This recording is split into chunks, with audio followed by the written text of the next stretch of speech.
Okay, here we go. We are live from the Aired Out podcast right here on Main Street in Barrie, located in the Fly on the Wall Productions studio. And welcome to our first ever It's No Secret. And this is a podcast in memory of Tyler Matthews. And it's just going to be dedicated to discussing addiction and mental health, which has many boxes, and we'll be here every Tuesday at noon, and we hope that you'll continue to join us, chime in, ask questions, make suggestions. We'd love to hear from you. Today, my very first guest, and I'm super excited about this, and very proud that you were willing to come and honored, and but as somebody that you all hear me talk about often, Dottie Moffat. Thank you so much for Good having afternoon. me. Thank you. It's so good to see you. I appreciate you inviting me. Not sure if you're setting the bar low or high, but I'm glad to be here. I think I'm setting it pretty damn high, right, truthfully. So yeah, I'm excited to have you. I think that this is a long time coming. I should have done this long before instead of continuing to be a chicken. But it's important. And maybe I wasn't necessarily a chicken of the mics and the cameras as much as I was just to have the conversation, because it's tough.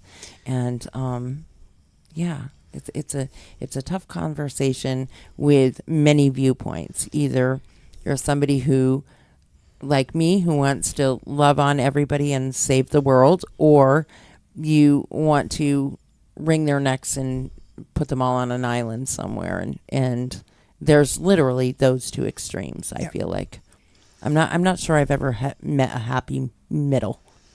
No, I think that, and the hope for this podcast, I'm so grateful that there's one that's going to be focused on mental health and substance use disorders, is that for the people who are supports, that they feel encouraged by a podcast like this, and for the people who don't understand substance use disorders or may have been hurt by somebody with a substance use disorder, or had their store broken into, or their car broken into, and are angry, because that's valid as well.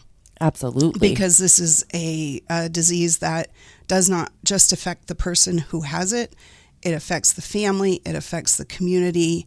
And my hope is that a podcast like this might lead to healing within a community, because it will hopefully also lead to a better understanding of what substance use disorders are, what mental health, mental illness is, and that when we come together as a community and accept the people in our community, things do start to change. Mm-hmm. And even if you find yourself not being able to be 100% accepting, at least be willing to learn and to try to understand that all sides, and that understand that this can literally happen to anybody. Yes. This is not a one size fits all disorder at all. I mean, you can be a CEO, you can have the best upbringing or not, and still fall victim to this disorder. Yes. It's just, that's a fact. Yeah, there can be a history of it in your family or no history of it. It can start early in life. It can start later in life. It really is, it sounds cliche, but an equal opportunity life destroyer. It doesn't care who you are. It just wants to get a hold of you and keep you down. Now, I often hear it's a choice, it's a choice, it's a choice. And I agree with that in some instances. It's at some point in time, there may be somebody who chooses to continue to use, whether you were prescribed a medication that you got addicted to, or maybe you just chose to drink alcohol or try a drug for the first time because you were hurt yourself physically.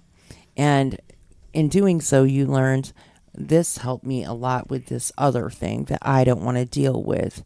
And then it does become a choice, but it also becomes a medication for the majority of people, I believe. And that is something that I don't think is always acknowledged.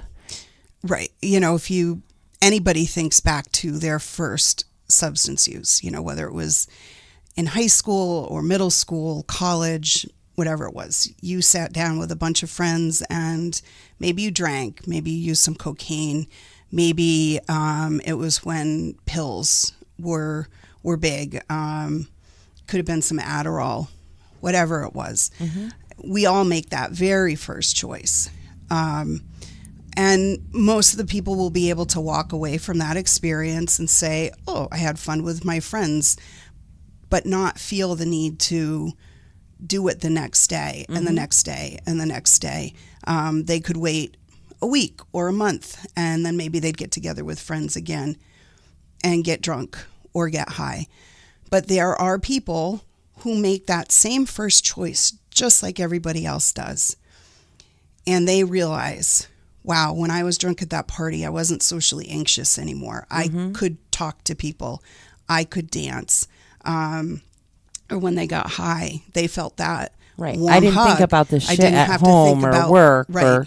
I didn't have to think about my trauma, the time that I was molested or beaten, whatever their trauma might be. They had a moment for however long the high or the drunk lasted, where they didn't have to feel any of the pain that they were feeling previous to taking that substance. And that's really where the addiction starts, is when you no longer have to feel something that has been hurting you, that you've been carrying around, that you haven't been able to talk to people about.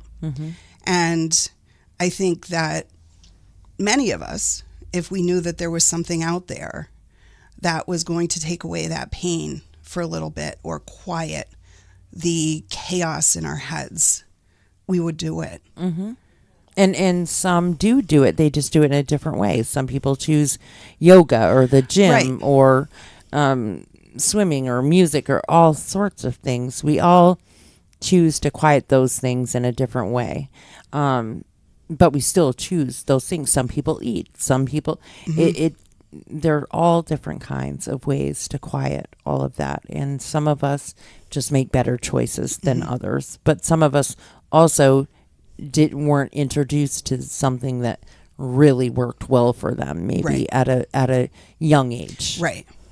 And that is, and I always try to relate it to when we talk about choices and we talk about or the people that I have talked to when I talk to younger kids, especially young women, it seems. But I always say it's a Band-Aid. It only temporarily fixed you. And it's kind of like every time you get a Band-Aid wet, it never scabs over. The wound never scabs over. And that's all you do every time you say, okay, I'm picking it up a little bit, I'm going to be okay. But then you get the Band-Aid wet. Right. And what is important to them is that they feel okay in that moment. And they're not thinking ahead to the next time they're going to have to get high. And for me, that just shows the depth of what some people go through, that they are willing to continue that use because they feel it is the only thing that has worked for them. And stopping that use is scary as hell because, one, there's withdrawal. Two, there's a really good chance they've blown their life up and they don't even know where to start to begin to pick the pieces up. And three, treatment, whether it's inpatient or it's outpatient talk therapy or it's groups, that's hard. That is really hard because sober, you are going to have to start talking about the things that you were using to forget about. Right. And that is absolutely overwhelming for a lot of people. And it just, and there's not enough in this state. There's not enough in New Hampshire. There's not enough As treatment. far as services Yeah, go. the services are lacking. There are wait lists, and if somebody with a substance use disorder decides that they want to get help, whether it's inpatient or outpatient, we should be able to get them that help immediately. Because telling somebody who is addicted to a substance, great, we've got your name on a list, now you have to wait 2 or 3 weeks and we'll get back to you. It's almost the equivalent of saying, I'm on the bridge on I-89 at exit whatever, and I'm going to jump, and they say, we'll get somebody to you. Yeah. We'll get to you when we in a get to couple you. of days. Yeah. Or and it really is that's the truth of it all, is that's really how it is for them. It's when they feel in the moment that they're ready to deal with it, that's when we need to act. Right. But just like everything else, and I also always hear there's plenty of services. There's all kinds, they just don't want to use them. And there are also plenty of primary care providers, surgeons, podiatrists, endocrinologists. But when you call them for an appointment, how long do you have to wait? Right. And it's across the board.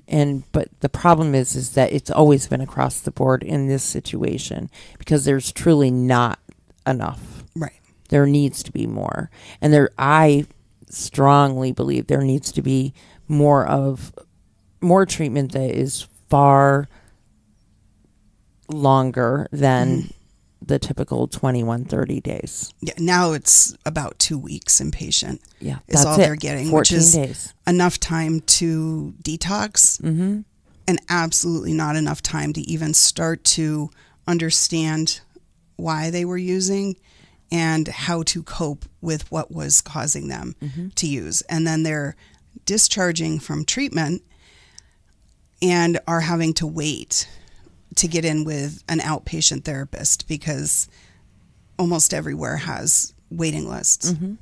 Now, is that a lack of providers, or a lack of services that they have really shortened it that much, or is it funding? It's insurance. It boils down to Absolutely. insurance. It is insurance making the decisions as to how long somebody can stay How kind of in them. treatment. Yeah. When I was working inpatient, I would call insurance companies begging for extra days for patients, because I knew that they weren't ready to leave. They knew they weren't ready to leave. They were coming to me and saying they weren't ready to leave. And to have to go to somebody and say, I know you need to be here. You know you need to be here, but your insurance company is saying Says they no. will not pay for any more. And the majority of people don't have the funds to stay themselves. Their families don't. They don't. That just doesn't happen. Yeah, it's frightening, really. Yeah. And how do we change that? I know that you've gone to Montpelier and testified a couple of times. I know several others. Is that where we need to start with it all? How do we?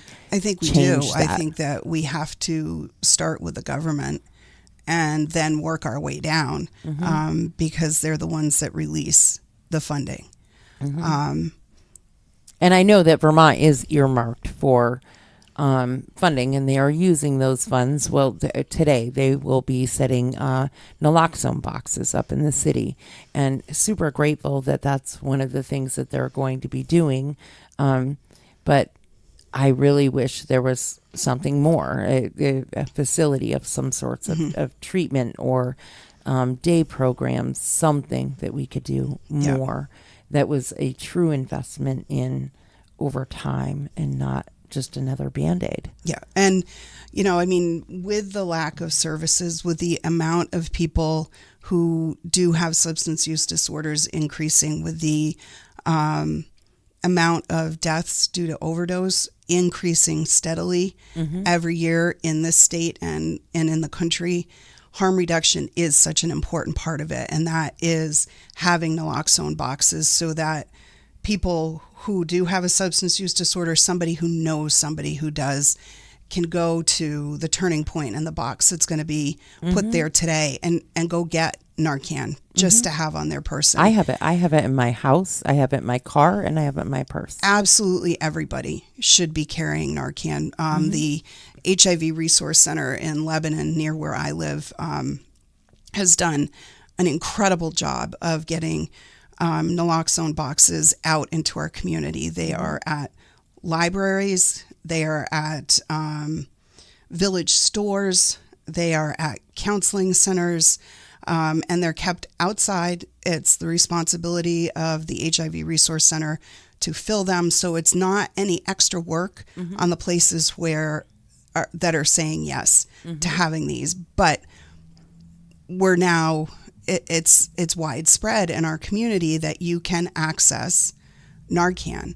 I carry it with me everywhere. I have saved 4 strangers with it that I just happened upon just a couple of years ago after the vigil. After the overdose vigil. Yeah. I saw somebody on the ground, turned my car around, called 911, and was able to administer Narcan before the ambulance could get there. So, just giving somebody that extra chance at life. And I know so many people who argue, and that argument could be born out of lack of understanding, out of frustration, that if somebody has overdosed, just let them die. That giving Narcan is enabling them. And I will argue till my death that the only thing Narcan enables is that person's next breath and gives them the ability to hopefully make a decision maybe that day or further down the road that they want to live, that they want to stop using. And it's not my responsibility to decide if somebody should live or die. We have defibrillators set up in fast food restaurants. If somebody has a heart attack in a fast food restaurant, would somebody be so inhumane as to stand over that person and say, you're overweight, you were in line for a Big Mac, so I'm not going to restart your heart. Yeah. And that is what is happening to people who have substance use disorders. We are hearing all the time, they don't deserve a chance to turn their life around. And they do, whether it's their first time being Narcaned or their 10th. I know people who have been Narcan multiple times, who now work in the recovery field, have 5 years sober. And it was Narcan that brought them to this point. And it saddens me to think that there are people that think that they should have died, and they're out there now helping people who are struggling with an majority addiction. of the facilities around Valley Vista, Grace House, Serenity, the majority of the sober living homes, that's what they're run by. Turning Point Center, they're run by people that can truly understand because they've been in the trenches. They've hit rock bottom. They know what you're going through. And that personal connection with the disorder makes a huge difference, I'm sure. I would certainly, I am much more comfortable talking about, my family situation with you or others that I know that are going through the same thing than I am talking about it otherwise. Yeah. Because there is such a stigma behind it all. And there are many people that wish people would just pass away and they didn't have to deal with them anymore. And, you've put it best not that long ago that if your child was dying of cancer, you would get them treatment. You would probably give them chemotherapy. You would, if you saw somebody that was having a diabetic problem and their sugar was crashing, you're probably going to give them chocolate or juice, or you're going to do something to help them and save their life. And this is the same, right? Same thing. And there's also an argument of, why is Narcan free when insulin isn't free? And I sit here as the mother of a type 1 diabetic. I would love if her life-saving medicine was free. But that's not going to prevent me from advocating for other people to have medication that is free. Right. If we want insulin at a reduced cost, if we want insulin for free, then we need to be advocating to the pharmaceutical companies, to the governments. It doesn't have to be an either or. It can be an all. So right now we're at a point where there are grants. We are in an epidemic with the amount of overdose deaths. So that medication, that Narcan, is equal to a defibrillator. It brings them back to life. The choices they make after that are up to them. Something like insulin, chemotherapy, that's treatment. And that's where people kind of get hung up. The treatment for people with a substance use disorder is not free. The medications they may take after treatment is not free. All that's free is the Narcan, the fix that will help them come back to life, hopefully, and then they can make the decision about treatment. And let's explain that a little bit. If you see somebody in crisis and you're not sure if they're overdosing, if they're suffering some other medical event, Narcan, no matter what, isn't going. If they're suffering from something else, it's not going to harm them. Right, which is why 911 should always be called first, because it may not be an overdose. And once 911 is called, then you can give the Narcan. The Narcan will not hurt somebody who is not overdosing. Right. So it is having a stroke or a heart attack, right, it or is a diabetic harmful, problem. Right. It is harmless. Also very important to start chest compressions. One, because it may not be an overdose. Two, Narcan can take a while. You may not have enough. So chest compressions, but also because xylazine is now being mixed in with the fentanyl. And xylazine is a large animal tranquilizer. It is not an opioid, so Narcan won't touch it. And we're finding an increase in overdoses because of xylazine. Xylazine is a liquid, but it can be turned into a powdered form. So, people are buying fentanyl, heroin, not knowing that is in there. And again, I'm sure there are people who are saying, well, tough on them. They chose to buy it. Okay. Understand that's how some people may feel. But there is something in there that they are unaware of. That you can't test for it. There are fentanyl test strips nowadays, but that does not pick up xylazine. And the federal government has declared xylazine a state of emergency. And my hope is that's going to release some funding to cut down on the supply, find out where it's coming from, create something like Narcan that could be used to reverse overdose caused by xylazine, and create some sort of way to test for it. And is it so that, there was a time where it was all about heroin, and now it seems to be more about crack cocaine and it being laced, and that is what I see here locally, is that the majority of the overdoses are with laced crack cocaine. Yeah, there's actually have from so in January there were 18 deaths due to overdose, all involving either fentanyl, heroin in some way. Two of those deaths involved prescription opioids with no fentanyl. And this is interesting. 0 of those deaths involved heroin. And that shows how rare heroin has become since fentanyl showed up. 17 of those involved cocaine laced with something. 7 involved xylazine lacing the fentanyl. 3 involved gabapentin, which we're also starting to see a rise of.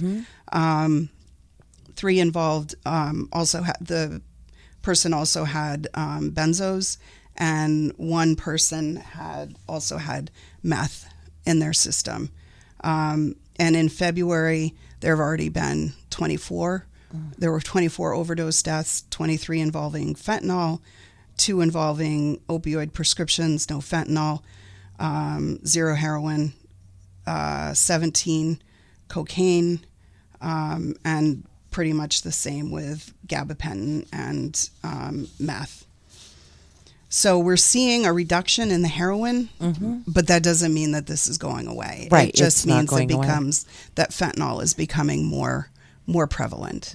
And it's easily hidden, masked. And we need to do something about that too. The way we prosecute, in my mind, you have to lace something with that. You know that whoever you're selling that to, if you are the one that has laced that drug, you know that the probability of them dying is huge. Right. And the tricky part with that is we see people selling substances here in Vermont who are selling because they are also addicted and they are trying to pay for their own substances. Once in a while, you read about kind of the bigger dealers from the cities getting caught here. And so the struggle with that is that a lot of the people do not necessarily know that what they're selling has fentanyl in it unless they've tested or what literally made it themselves. Right. And that's not what we see a lot of. So yes, there has to be accountability because people are losing their lives. But then are we putting people in jail with 0 services who were selling to someone to feed their own substance use so that they didn't get sick, so that they didn't have to think about their trauma? Because we're losing so many people. In Vermont last year, we lost 239 people to an overdose death. Wow. Which was an increase Incredible. of 10% from 2021, where we lost 217 people. And this has been a steady increase. Right. And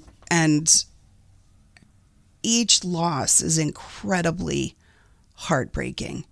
And so there has to be accountability, but there also has to be treatment available. You know, if let's say I had a substance use disorder and I was actively using opiates and I knew that I didn't have the money to get more, but that I could call somebody from Massachusetts or Connecticut and say, hey, I'm willing to sell some up here in Vermont. I'm not doing it to make money. I'm doing it to not get sick. And I don't know what those dealers in Massachusetts or Connecticut or New York have put in it. So do people that are using crack cocaine, do they get sick? Do they withdraw in the same sort of way as somebody with heroin? No. If it's just crack cocaine, no. It's there might be feelings of fatigue.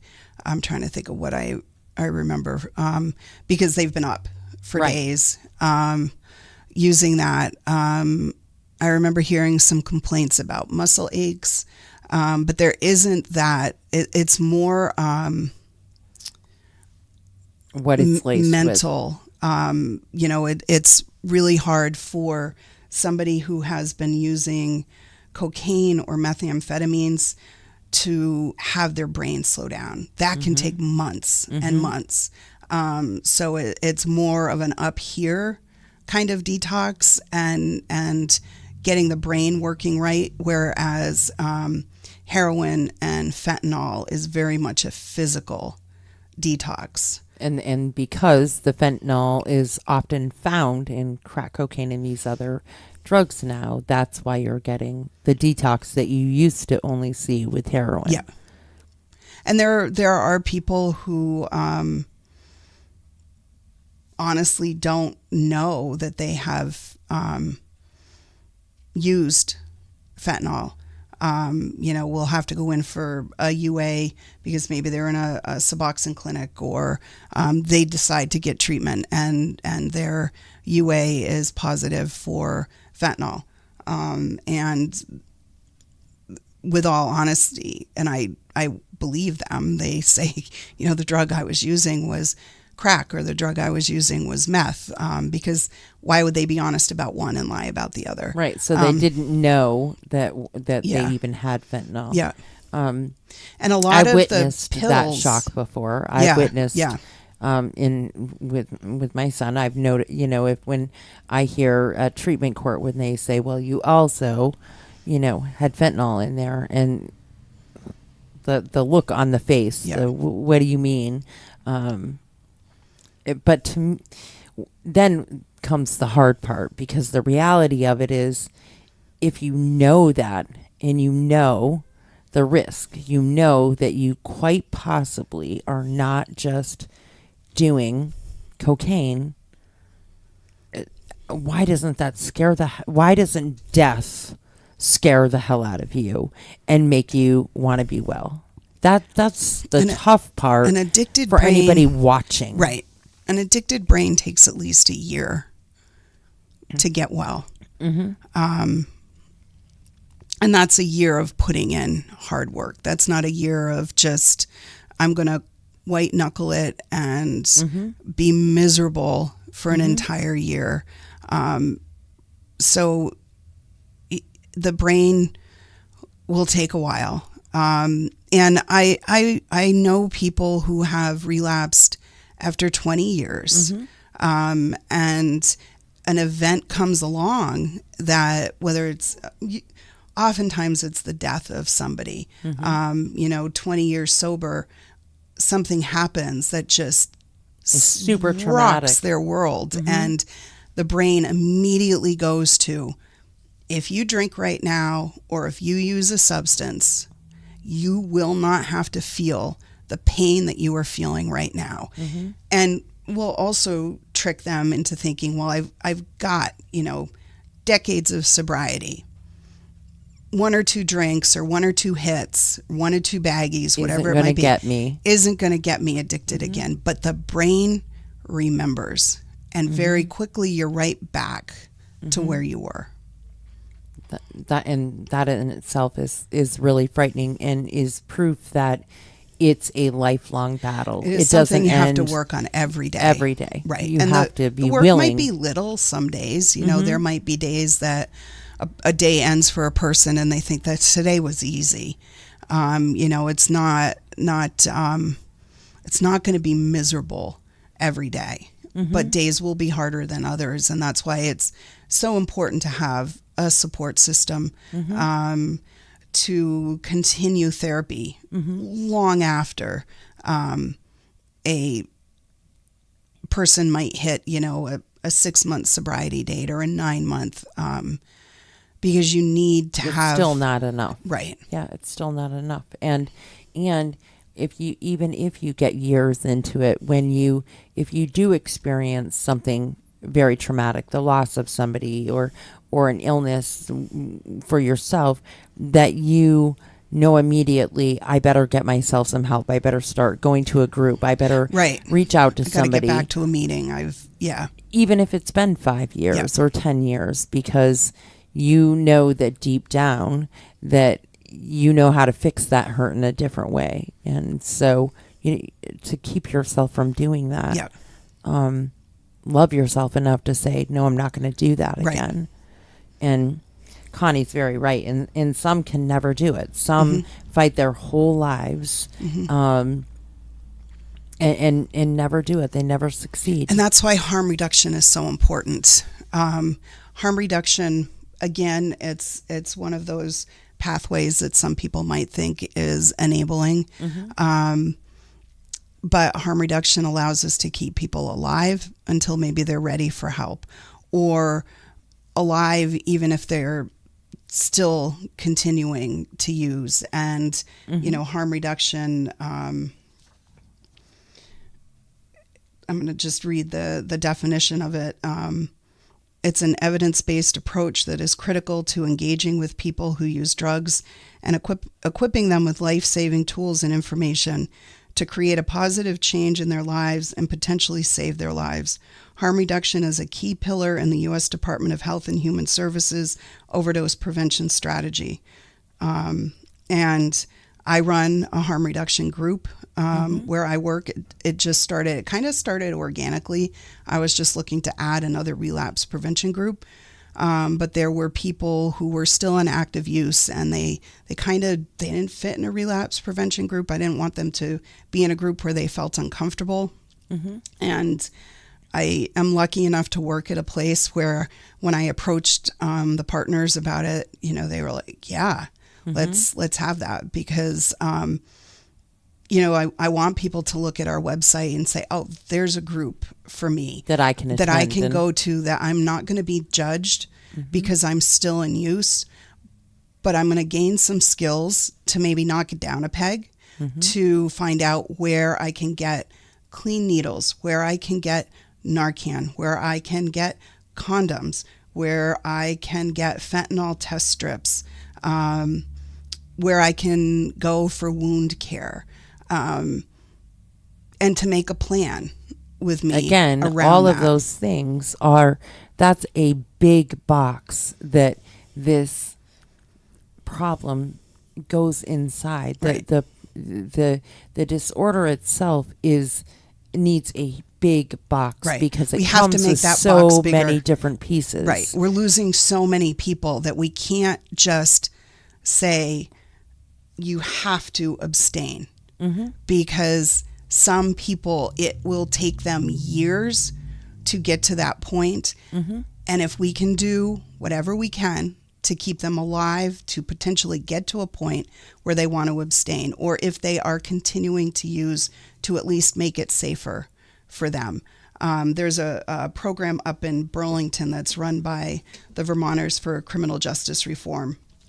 There's an article about it in the 7 Days Online from March 15th. And it's a 6-month contingency management program. It's incentive-based. Participants are paid even if they do test positive for substances. The goal is to keep people alive. Their first week, they receive $25 for coming in. In the next 6 months, they'll receive between $12 and $25 by the final week. There's a final $100 payment for a total of $779 earned.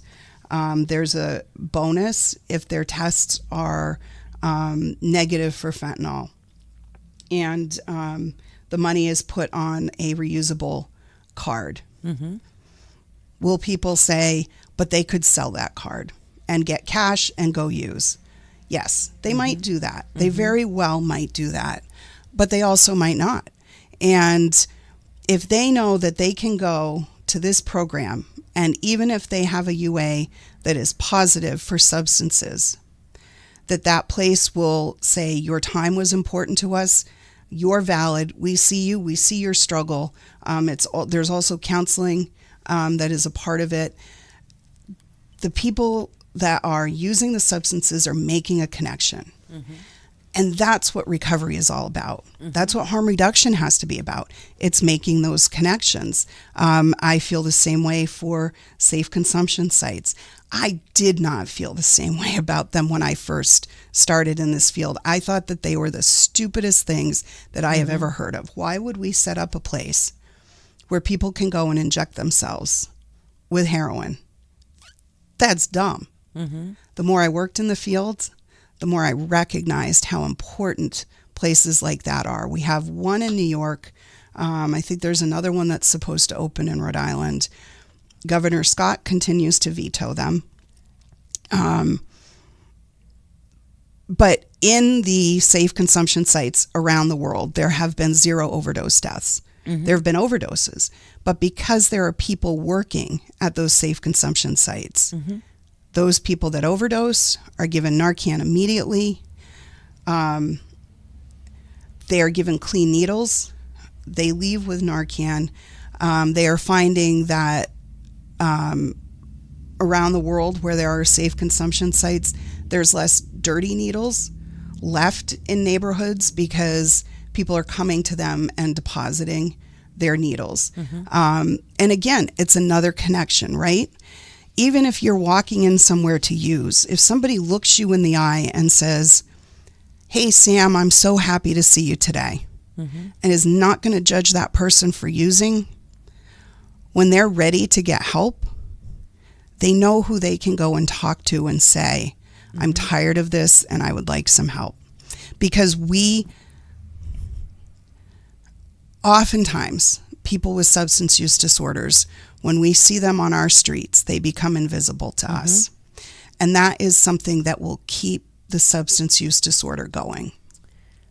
We have a comment. Pam says, and Pam, by the way, is the grandmother of Tyler Matthews, who we made this show in memory of.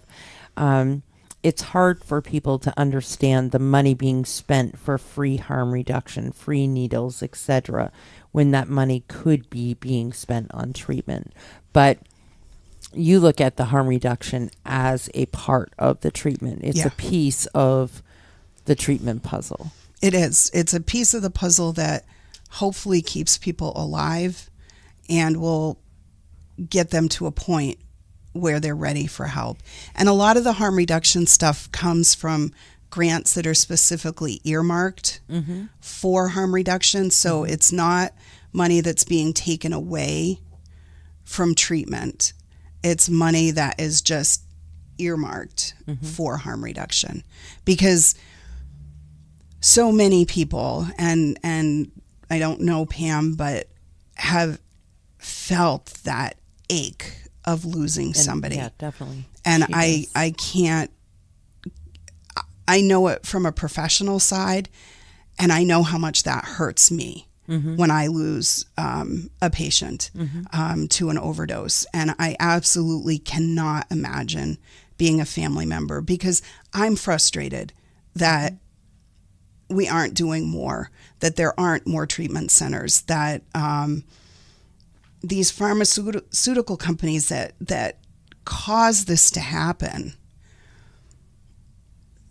yeah, they've sent money to states, but it's not going to nearly be enough to combat what we have going on. Combat or bring back anybody that we already lost. It's just not.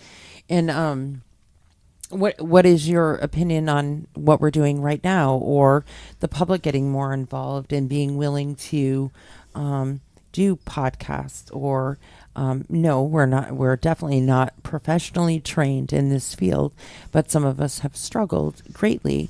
And what are your thoughts at some of us being willing to say, put up a sign and say, "I'll meet you guys in the City Hall Park at 5:00 and have a discussion with you," or giving right now, while we are lacking so greatly in services as a community, being willing to extend a hand. Being willing to extend a hand can make a huge difference while somebody waits. Yeah, it's so important. The reason there was a change in funding for HIV was because gay men came together and said, we are losing our community at an incredible rate. And they no longer felt that they needed to hide in the shadows and be ashamed of who they were. They made a decision to courageously step out and say, we are here, we are human beings, we are a part of your community, and we deserve to live. And we deserve medication that is going to help us live. And there is not enough discussion around substance use disorders where there isn't some sort of shame or stigma that is placed on the people who are using. And so that keeps people in those shadows. It keeps people quiet because we still have people who are stuck in thinking that substance use disorders are a moral failing, and they are not. I have met the absolute best people through my job. I have worked with incredible men and women who, when they are sober, give so much to their community, to their families. Even when they're sick, even when they're using, they are good people, and we forget that. We forget that because we do get hurt as communities, because we do see the destruction around our towns. But what we have to remember is that beyond that destruction, there is a person. Right. Separating the two is definitely hard. Right. Even as a mother, it's hard. It's hard for me to say, it's hard for me to separate. Because I think there are points in time where you love them to death, but there are times that you hate. And that hate is the a disease, horrible love the person. Feeling. Right. And it's sometimes very hard to separate the two. Even for me, who has spent, a lot of time trying to understand and talk to people it's very hard for me. And I admit that I am not the nicest person when it comes to this with my own. Sometimes I get very pissed off and I yell and I scream and I say things I probably shouldn't say. And I want to just shake it out of him. And I know damn well I can't. There's no way that is ever going to happen. But that's my reaction. It's what I want to do. And then as we lose more and more people, I've watched so many people pass. And now the passing of Tyler was like this just huge kick in the teeth and gut. It was like, that is super close to home. And then and I love them so much, Tyler's family. I love them so much. I felt this huge guilt. Like, I still have my boy and you don't. It was this huge guilt. But you're doing something with it. Right. And that's how... And it's the only thing I can do. Right. And that's how the vigil came about in Hartford. This will be our 8th year. It started because we had lost a number of local people, and a group of us were just really freaking tired of the comments that, well, they deserve to die. They were just a junkie. Why is anybody sad? On and on and on. And we wanted to do something because we felt that helplessness. And so we got together and we put the vigil together. And I mean, that first year I was looking back on it, and I think we only had 2 weeks to plan it. Like, we didn't know what we were getting into. But it is something that I'm grateful that Hartford allows us to do it. I'm grateful they do too. Yeah, that will continue to go on, and the names added to the list increase every year. First year, 70 people on the list. This year, we'll probably reach 540, 550. So it's not ending, and we've tried ignoring it, right? That did not work. No. We've tried the abstinence and the treatment, and that isn't working as well as it should be either. So that's why we've sort of tried to land in this middle space of harm reduction and what can we do to keep people alive so that we can help them see their worth, their goodness, and that they deserve a chance to live a substance-free life. Mm-hmm. And the vigil will be when? August 31st at Lyman Point Park in White River Junction at, I think we start having people show up around 5:30 or 6. Mm-hmm. There's all kinds of community partners that come and people who speak on their recovery, people who have lost somebody who speak. Last year was really emotional for me. It was the first time that I saw family members show up with framed pictures mm-hmm. of their loved ones, and to see children carrying mm-hmm. pictures of their dad, mm-hmm. Fathers carrying pictures of their sons. That broke me. Mm-hmm. That last year was definitely one of the more. I've been. Well, one was virtual, and now two in person. And for anybody that hasn't been, it's a truly different experience to be there in that moment and literally hear each of the names read in the music and the literal mourning from people that are surrounding you. Yeah, and I had one mother that, or wife, excuse me, that messaged me afterwards, and she has 2 elementary school aged kids, and she said it was the first time since their dad's death that they could really feel the presence of others who had gone through the same thing, because mm-hmm. people don't talk about it, mm-hmm. and that they could feel proud to carry their father's picture. And they sat right in the front, and I looked at his picture the whole time, and his son's holding those pictures. And it doesn't matter how many years I do this, it will always be hard, but it is a necessary labor of love. Mm-hmm. Mm-hmm.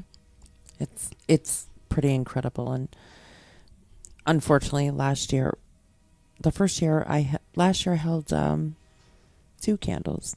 No, the first year I did. Last year I held 3, and this year I'll hold 4. Yeah. And I wish so much that was not the case. Yeah. It's and I agree, Pam, wholeheartedly that the point that needs to come out is, 1, we need help, and 2, that these are productive men, women, children. Yes. They're productive people. They're not losers. That this is there's somebody's son, there's somebody's daughter, there's somebody's mother, someone's father. Mm-hmm. You know, these are people who are loved, mm-hmm. who are deeply loved, and whose family goes through hell mm-hmm. to try to keep them alive. Mm-hmm. For real, right? I mean, and when people lose sight of that, and instead just look at their disease, their drug of choice, their substance use, and lose that human side, right. It becomes very easy to say that they deserve to die. You need to look at the person as a whole, and look at their family, and look at the whole picture, and know that these are compassionate people. These are mm-hmm. hard workers. They're smart. They just are lost. Yeah, they're hurt, and finding a way back, right, somehow. And there's that initial hurt that drove them, whatever it is, and the hurts can be very different. It can be something as big as a sexual assault, or being physically abused, or not being given food, whatever, not having needs met. And then I've had other people who will say to me, well, if something that bad happened to somebody, my hurt really wasn't that bad, so what's wrong with me that I'm... Mm-hmm. But we can't compare traumas. Comparative trauma will keep people stuck. Right. There are some things that are much more... Right. And there are some things that are small but still affect us big. Right. And affect people differently. Right. Just because that is something that is super hurtful to me, it doesn't mean that you couldn't go through the same thing and be just fine.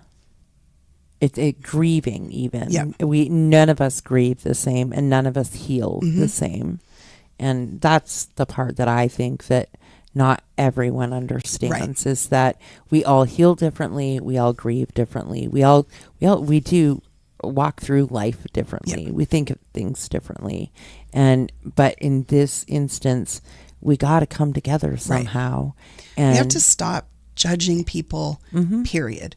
Just, we need to start doing Right. away with that. We have become a very judgmental society. And when we judge, we lose out on, meeting good people. Yeah, Mm-hmm. their opinions might be different than ours, but it doesn't mean that they're not worth our time. Mm-hmm. Their coping skills may be different than ours, but again, it doesn't mean that they're not worth our time. Right. Thank you very, very Thank much you. for coming and doing this first one with me, and I hope you'll come again. Of course. And I want to invite people of all aspects. I hope to get law enforcement. I hope to get people from all different services. I hope to get family members. I would like Yep. people that are struggling, people that have recovered, as many people involved as I possibly can. And so I want this to be a place where we can understand, but also a place where we can say, these are the services that are available to you, because I don't feel that everybody knows what is out there. I don't, Right. Because in a situation right now where we are waiting for any sort of help, there still are a lot of Zoom options. There are still a lot of options that can get you a little help, at least somebody that will listen. Just like a crisis line or any.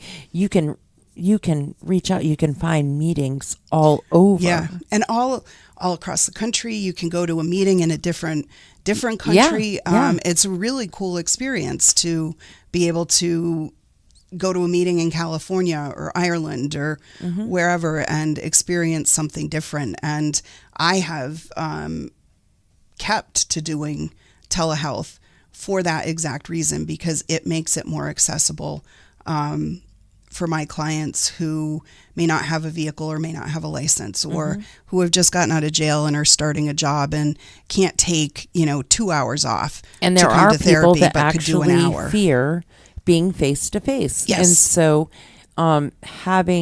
they can still see you, they can still interact with you, but they have the safety and security of their surroundings Yeah. at the moment. And I think that's huge for the majority of people. That is it allows them to put their guard down a little bit and feel safe about getting help. Yeah, and it expands my reach through all of Vermont, all of New Hampshire, and I don't have to worry about location. Which is a plus, because Yeah. and you get to be here with us today. You're able to be a little more flexible. But we'll say with that when Dottie is a little more flexible, that this only means that you'll be doing sessions until 8-9 o'clock tonight. Yes, Which because I'm not surprised I by. don't ever want to cancel on somebody. Right. And you don't. So, You don't. I've reached out to you in the middle of the night, and yep, there you are. I'm very fortunate. I'm very fortunate to have met you. The circumstances are not all that fortunate, but I am extremely grateful that you're in my life, and I can't imagine you not being, or how all of this would have worked if I couldn't message you once in a while and just scream.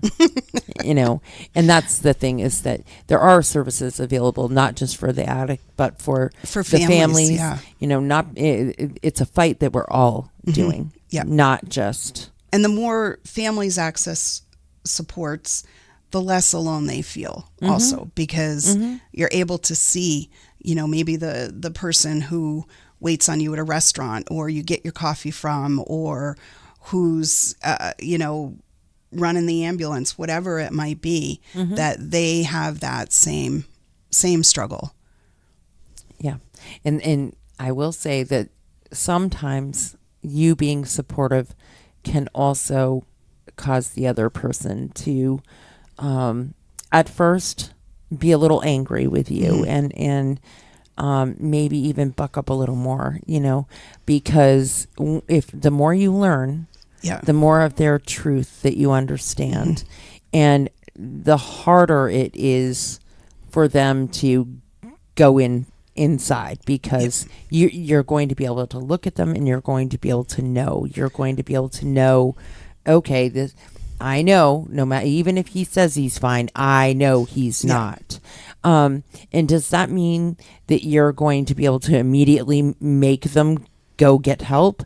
No, it just means that you are aware of what is happening and that your reactions to the situation can be different. Yeah. And that's something that I am working super hard on, because I know that my reactions are not always the best. I get pissed off.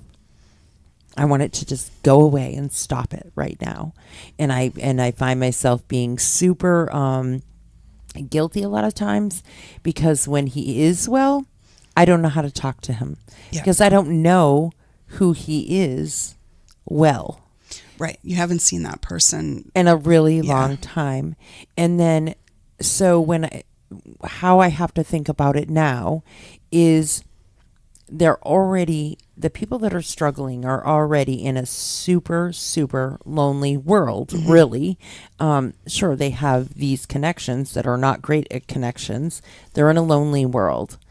And then when they're well, they have to disconnect from all of those people, the only people that they've known. So here they are back in another lonely world. And even with their family, even the people that they love dearly, they feel lonely, because we don't necessarily know how to relate or communicate with that wonderful person that is giving and kind and laughs and works hard. And I think as long as you remember that person is there, the communication will start to get better. Yeah. It's tough. And so it's a process for everyone involved, not just from there's the no person easy fix suffering from the disease. Yeah. Yeah. So thank you very You're much for welcome. coming in. And I hope that you all will tune in every Tuesday going forward right here on Aired Out for It's No Secret, and podcast dedicated to addiction and mental health issues, and in memory of Tyler Matthews, the son of some very good friends of mine. And Tyler just lost his life on Mother's Day at the age of just 19. He had just turned 19. And hopefully this will help us to carry him on and make it at least feel as though his passing wasn't all for nothing. And I just want to point out that with gratitude that his family is not staying quiet about this. No. That they are, in the darkest moments of their lives, they are creating awareness about substance use disorders and hoping to help others. And that is just an incredible gift for the community, and shows such strength and courage for that family. It does. And I'm super proud of them.